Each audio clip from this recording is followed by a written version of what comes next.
दोस्तों, क्या मरने के बाद आत्मा फिर से अपने घर लौटती है? यह सवाल जितना सरल लगता है, उत्तर उतना ही रहस्यमय और गहराई से भरा हुआ है। गरुड़ पुराण एक ऐसा दिव्य ग्रंथ जो मृत्यु के बाद आत्मा की अनदेखी यात्रा का रहस्य खोलता है। इस ग्रंथ के अनुसार आत्मा मरने के बाद कहां जाती है, वह अपने प्रियजनों को देखती है या नहीं, यह सब कुछ आत्मा के संस्कार, इच्छाओं और मृत्यु के समय की स्थिति पर निर्भर करता है। इस कथा में आप जानेंगे मृत्यु के क्षण में आत्मा के साथ क्या रहस्यमय घटनाएं घटती हैं, शरीर मृत्यु को कैसे स्वीकार करता है और कौन से सूक्ष्म संकेत दिखाई देते हैं। आत्मा शरीर से निकलती कब है और क्यों उसे पता ही नहीं चलता कि वह अब देह से अलग हो चुकी है। परिवार का विलाप, शोक और बिछड़ने की पीड़ा आत्मा के मन पर कैसा असर डालती है, यह सब जानना सिर्फ ज्ञान नहीं, आत्मचेतना है। लेकिन आगे बढ़ने से पहले इस दिव्य यात्रा का सम्मान करते हुए वीडियो को एक लाइक करें और कमेंट में लिखें जय श्री कृष्ण, क्योंकि तो प्यारे साथियों, चलिए आज कदम रखते हैं एक ऐसी अदृश्य यात्रा की ओर जिसका आरंभ होता है अंत से, मृत्यु से। आपको जानकर आश्चर्य होगा कि हिंदू धर्म में कुल 18 महापुराण हैं और इन सब में एक है गरुड़ पुराण, जो न केवल मृत्यु के बाद की गढ़ रहस्य को खोलता है, बल्कि आत्मा की अनकही पीड़ा और दिव्यता का चित्र भी खींचता है।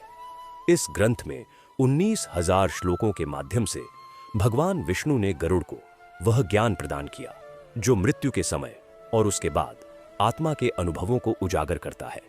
इस कारण इसे महापुराण की उपाधि मिली है। प्राचीन मान्यता के अनुसार गरुड़ पुराण का श्रवण न केवल मृतात आत्मा को मोक्ष प्रदान करता है, बल्कि उसके परिजनों को भी आध्यात्मिक शांति और बोध की अनुभूति कराता है। इस पुराण में बताया गया है कि मृत्यु से पूर्व व्यक्ति को किन सूक्ष्म संकेतों का आभास होने लगता है, और जब मृत्यु होती है आत्मा शरीर से धीरे धीरे वियोग की प्रक्रिया से गुजरती है। लेकिन यह वियोग किसी दरवाजे के बंद होने जैसा नहीं होता, यह एक क्रमबद्ध और गहन अनुभूति होती है। दोस्तों, मृत्यु कोई अंत नहीं, एक नई यात्रा की शुरुआत है। पर यह यात्रा सीधी नहीं होती, यह राह गुजरती है मोह, पीड़ा, भ्रम और कर्मों के दर्पण से। गरुड़ पुराण के अनुसार जब जीवन अंतिम पड़ाव पर आता है तो आत्मा शरीर से अलग होने के संकेत देने लगती है। व्यक्ति को कभी पूर्वजों के दर्शन होते हैं, कभी ऐसा लगता है कि कोई दिव्य शक्ति उसे पुकार रही है। शरीर धीरे धीरे ठंडा होने लगता है, यह ठंडक पैरों से शुरू होकर मस्तक तक पहुंचती है। सांसों की गति असामान्य हो जाती है, कभी तेज, कभी मंद। कभी कभी मृत्यु से पहले व्यक्ति के चेहरे पर एक अलौकिक तेज दिखाई देता है, जैसे भीतर से कोई दिव्यता झलक रही हो। आइए जानते हैं आत्मा कैसे छोड़ती है शरीर को। जब जीवन की लौ बुझती है तो ऊर्जा शांत हो जाती है, पर आत्मा वहीं ठहरती है। असमंजस में वह निकलने का रास्ता तलाशती है, कभी मस्तक से, कभी हृदय से। जिनके कर्म शुभ होते हैं वह सहजता से मुक्त हो जाते हैं, पर पापियों के लिए यह क्षण अवर्णनीय वेदना बन जाते हैं। आत्मा निकलते ही शरीर मौन हो जाता है और कुछ ही पल में ठंडक उसकी अंतिम पहचान बन जाती है। लेकिन आत्मा को यह समझ नहीं आता कि अब वह देह से अलग है। उसे लगता है, मैं जिंदा हूं, बस कोई मुझे देख क्यों नहीं रहा। वह अपने प्रियजनों को देखती है, बोलती है, लेकिन उसकी आवाज सन्नाटे में गुम हो जाती है। वह खुद को सपने में समझती है, क्योंकि जो उसे दिख रहा होता है वह असली जैसा नहीं, फिर भी पूरी तरह असली होता है। अब जानिए परिवार का शोक आत्मा को कैसे छूता है। जब घर में रोने की चीखें गूंजती हैं तो आत्मा उन्हें चुप कराना चाहती है। मैं यही हूं, वह कहना चाहती है, लेकिन वह बस हवा में थरथराती रहती है। कुछ आत्माएं बेचैन हो जाती हैं, गुस्से या पीड़ा में वे हवाओं को हिला देती हैं, दरवाजे खड़खड़ाने लगते हैं और वह कभी कभी सपनों में उतर आती है। अब जानते हैं यमदूत कब और कैसे आते हैं। आत्मा कुछ समय बाद एक नई हलचल महसूस करती है। अचानक कोई दृष्टि से परे शक्तियां पास आती है। अगर आत्मा पुण्यवान है तो उज्जवल देवदूत आते हैं जो उसे सम्मान से स्वर्ग की ओर ले जाते हैं। लेकिन यदि कर्म अंधकारमय है तो आते हैं भयानक यमदूत जो आत्मा को पकड़ते हैं और चीखों के बीच नरक की दिशा में ले जाते हैं। पर यह यात्रा वहीं खत्म नहीं होती। सबसे पहले आत्मा को उसके संपूर्ण जीवन का दर्पण दिखाया जाता है। हर पुण्य कर्म उसके भीतर संतोष की लौ जलाता है। हर पाप कर्म उसे डरा देता है। यमदूत धीरे से कहते हैं, अब तुम्हारा समय इस लोक में समाप्त हुआ। तो मित्रों, जानते हैं वह रहस्य जो आत्मा मृत्यु के बाद 13 दिनों तक अनुभव करती है। गरुड़ पुराण कहता है, आत्मा मृत्यु के बाद भी 13 दिन तक हमारे बीच होती है, मगर वह स्थिति सामान्य नहीं होती, वो यात्रा होती है। पहले 3 दिन भ्रम, मोह और अज्ञान का समय। आत्मा अपनी मृत्यु को स्वीकार नहीं करती।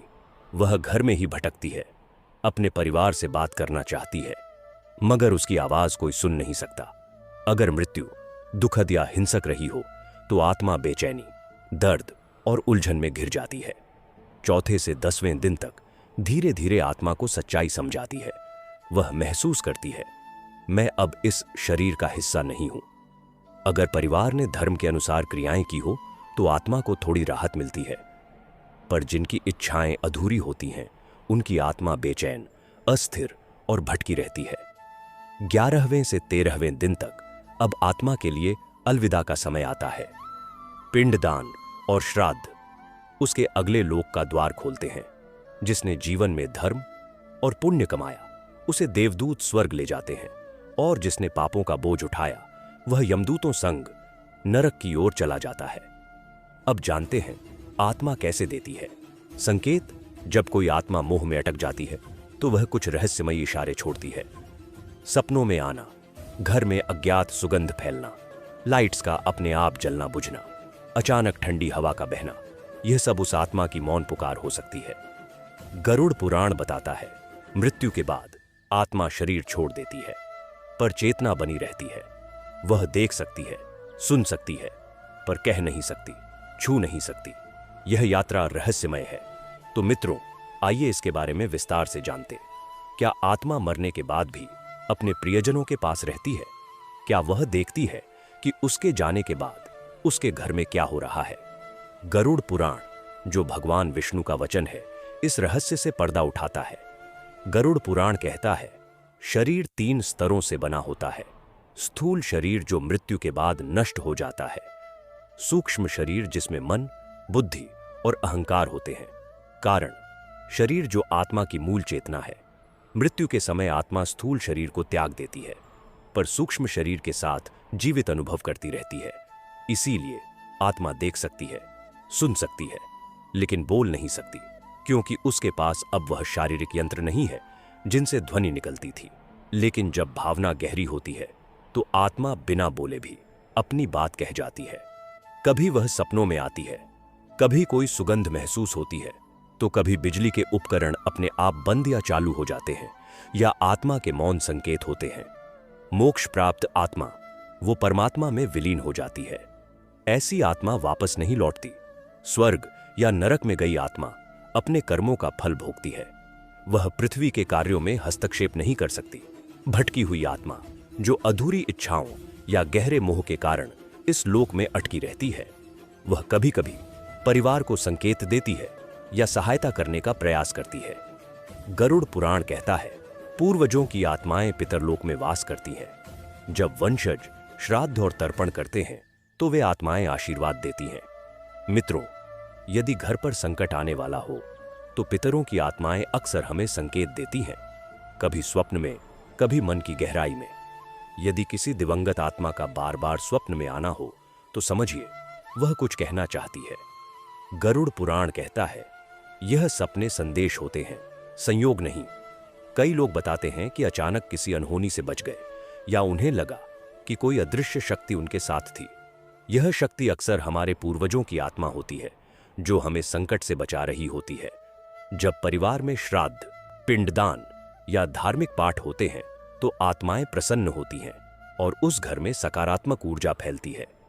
यही ऊर्जा परिवार को शांति और सुरक्षा देती है। आत्माएं स्वप्न, विचार या आभास के रूप में हमारे निर्णयों को प्रभावित कर सकती हैं। यह एक सूक्ष्म संवाद होता है जिसमें प्रेम, चेतावनी और आशीर्वाद छिपा होता है। तो आत्माओं को प्रसन्न कैसे करें? हर वर्ष श्राद्ध और पिंडदान करें, गरुड़ पुराण, पितृस्तोत्र, महामृत्युंजय मंत्र का पाठ करें, जरूरतमंदों को भोजन और दान दें। इनसे पितृ आत्माएं प्रसन्न होती हैं और परिवार की रक्षा करती है। लेकिन ध्यान रखें, जो आत्माएं अधूरी इच्छाओं में फंसी होती हैं, वे भटक सकती हैं।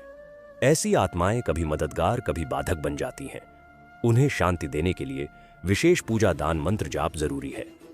मित्रों, क्या कभी ऐसा लगा कि जब सारी उम्मीदें डगमगाने लगती हैं, तब कोई अनजानी शक्ति आपके सिर पर अदृश्य हाथ रख देती है? वह शक्ति कौन है? कभी पूर्वजों की आत्मा, कभी ईश्वर का संकेत, तो कभी आपके पुण्य कर्मों का साया। अगर आपने कभी ऐसी अनुभूति की है तो कमेंट में जरूर लिखिए। मैंने महसूस किया है उस दिव्यता को। आज की यह रहस्यमयी यात्रा यहीं समाप्त होती है।